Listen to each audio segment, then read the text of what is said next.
தைலாபுர தோட்டத்திலிருந்து 2 முக்கிய தலைவர்கள், அனுபவமிக்க தலைவர்கள் நிருபர்களுக்கு பேட்டி அளித்துக் கொண்டிருக்கிறார்கள்.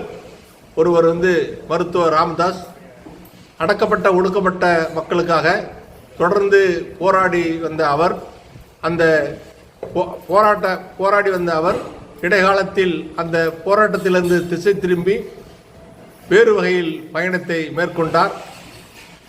சாதிய ரீதியாக செயல்பட ஆரம்பித்தார். அதனால் அவருடைய அரசியல் பொய்த்து போய்விட்டது. இன்னொருவர்,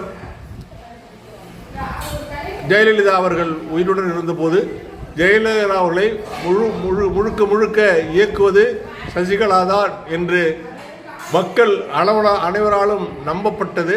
நிழல் முதலமைச்சராக இருந்து தமிழகத்தை ஆட்சி செய்த பலமிக்க தலைவராக இருந்த சசிகலா அவர்கள் இருவரும் சேர்ந்து தேர்தலில் கூட்டணி அமைத்துள்ளார்கள்.